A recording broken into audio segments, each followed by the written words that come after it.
Coucou. Alors, j'ai envie de voir quelles sont les énergies de la pleine lune.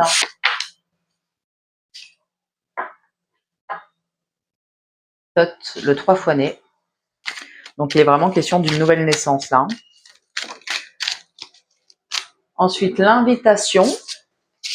Il y a 2 cartes. Alors, l'invitation, c'est Vénus, transmutation, Nouvelle Horus, l'éveil. Et le résultat, si tu suis le mouvement, hein, si tu accueilles l'invitation qui t'est faite aujourd'hui, quel sera le résultat? Hop là. On a la supraconscience, on a la libération, on a les mystères, la transfiguration. Et en 2 de deck, nous avons le renoncement. Et la réunion. Je te la montre parce que, tu vois, ce couple de lions, face à face, juste ici, il est, mais dos à dos. Donc, c'est, en fait, on va les garder comme ça.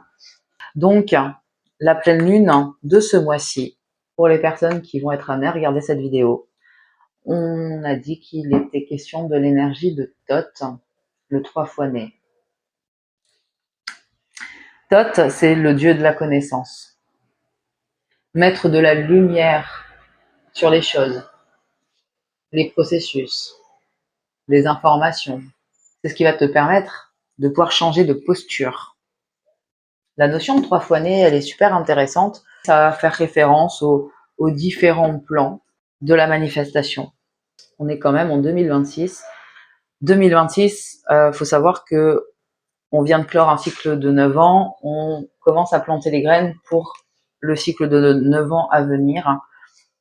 On est vraiment d'un point de vue collectif sur une période charnière. Ça fait des mois que je vous le dis. Là, cette info, elle revient parce que il est aussi question de confiance en fait, d'avoir accès à la connaissance, de savoir mettre les choses en lumière, de reconnaître les choses. Ça te permet aussi d'avoir confiance, ce qui va te permettre de dégager les vieux trucs pour faire de la place pour le nouveau.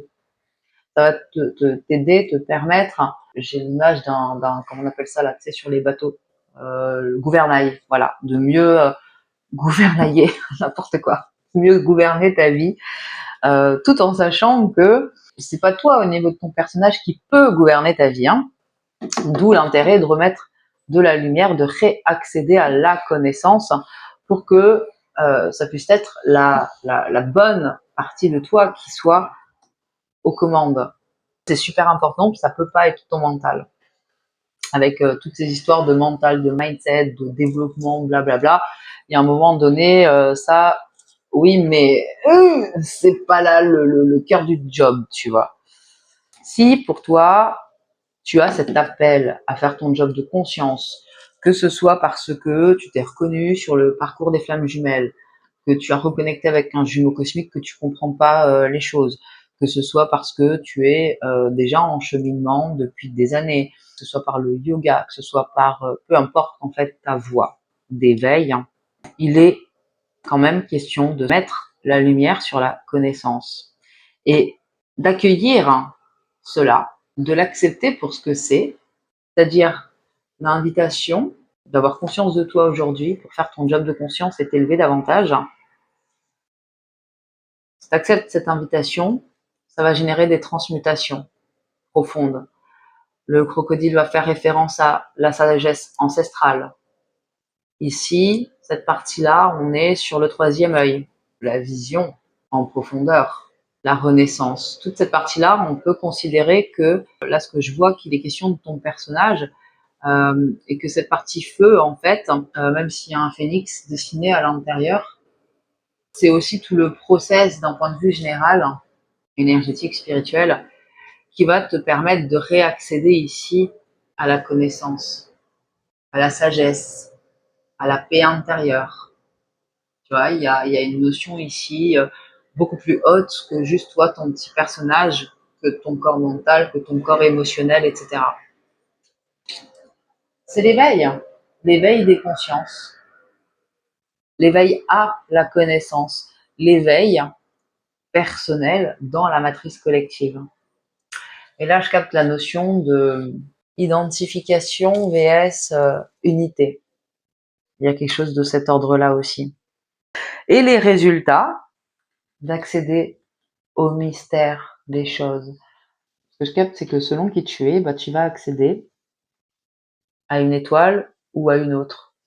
Et que chacun de nous, en fait, est amené à accéder à un morceau de vérité pour le faire descendre dans la matière. Et là, ça rebondit sur, tu sais, tous ceux qui copient sur Internet, là, tous ceux qui prétendent être, en tout cas, thérapeutes spécial pour les flammes jumelles, parce que ils ont fait une formation de 3 jours en hypnose ou en XY, en magnétisme, etc., en massage, en ceci, en cela.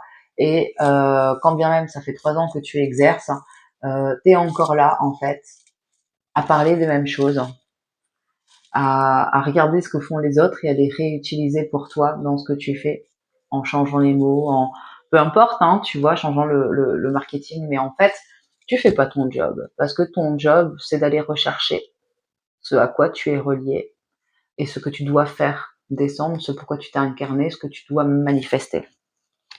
Ça passe par les libérations, hein, le chemin de guérison, la mise en lumière, la compréhension des choses, évidemment. Il va te falloir passer des portes high level. Là, on est sur la bouche de Dieu, la supraconscience. Alors bien sûr qu'il va être question du chakra de la gorge, mais franchement pas que, parce que là, ici, tu vois, on est sur une forme beaucoup plus féminine. Ici, ça me fait penser aux plumes de Pan. Tu vois, le Pan, quand il fait la cour à celle qui le courtise. Là, tout à l'heure, il était question d'identification vs unité. Et là, ce que je capte, c'est que plus tu vas réussir à identifier les parties de toi et à t'en désidentifier, et au plus tu vas t'élever jusqu'à probablement pouvoir accéder à la supraconscience. Là, ça rebondit sur autre chose. Il y a cette notion d'incarner le divin sur Terre. Il faut savoir qu'aujourd'hui, aucun être humain n'incarne réellement le divin sur Terre. J'ai l'image du soleil. Dis-toi que si tu es trop proche du divin, tu fonds, en fait. Tu dois, en fait, garder cette ligne directrice dans ta vie, dans ta dynamique, dans ton mindset, dans ta réflexion, en fait, comme un objectif que tu ne pourras jamais réellement incarner sur ce plan de matière. Mais tu dois quand même le garder comme un fil rouge, en fait. Parce que c'est ce qui va te permettre de faire ton job de conscience, de t'élever de plus en plus, d'être une bonne personne, de probablement manifester aussi la vie de tes rêves, tu vois. Donc c'est là un objectif que tu ne pourras jamais incarner, mais que tu dois quand même viser. Et bien sûr que bah, du coup, on est sur la transfiguration. Il y a vraiment cette notion de modifier ta figure, modifier ton personnage, modifier ta posture. Puis tu vois là ici, le scarabée, c'est l'animal justement qui symbolise ce retour à la source, hein. Et là, il est vraiment question de l'ancrage, tu vois, vraiment de t'ancrer, t'ancrer, t'ancrer, t'ancrer, t'ancrer. C'est pas en visualisant des racines que tu vas t'ancrer. Alors ouais, ça aide, oui, ok. Mais l'ancrage, c'est l'ancrage de la conscience divine dans ton corps. C'est le fait de la faire émerger dans ton corps. En tout cas, arriver à un moment donné, c'est là l'objectif que tu devrais avoir. Parce que ton corps, tes corps, ce sont des véhicules pour la conscience divine. Et l'objectif, à un moment donné, dans cette notion de modifier ton personnage, c'est de passer de tes consciences biologiques à tes consciences divines. Dans l'incarnation, de les manifester, de les incarner concrètement dans ton quotidien. En dos de deck, nous avions les deux cartes, hein, Osiris, renoncement et Aker, réunion. Et là, je capte que, d'un point de vue collectif, énergétiquement, le mot renoncement, renoncer, il y a quelque chose de... En fait, il y a plusieurs choses, parce qu'il y a celui qui va être, bah non, moi je renonce jamais, en fait, parce que je suis pas un lâche, ou je suis pas un perdant, ou j'ai un objectif, donc je vais jusqu'au bout. Mais il y a aussi une autre lecture qui va être celui qui dit j'ai pas envie de renoncer, j'ai pas envie de lâcher mes rêves, et pourquoi moi, et enfin tu vois, quelque chose de beaucoup plus victimisant quelque part, ou en tout cas de se rétrécir, genre ce qu'on peut appeler l'ego inversé aussi. Et à croire que du coup il mérite pas ou il va vouloir retourner se cacher. Enfin voilà, il y a quelque chose de cet ordre-là. Alors que pas du tout. En tout cas, c'est pas du tout l'invitation ou ce qui est à comprendre. Hein. Tu vois, dans le bouquin, là par exemple, il est vraiment question avec cette carte de faire les bons choix, de développer le discernement spirituel. Tu ne sais pas qui sont les gens pour toi dans le monde spirituel. Les personnes que tu vas considérer comme tes amis aujourd'hui dans ton plan de matière, tu ne sais pas qui ils sont pour toi dans le monde spirituel. Et c'est facile pour l'ombre d'utiliser ton entourage s'ils ne le sont pas hein, dans ce mouvement d'évolution pour t'atteindre toi.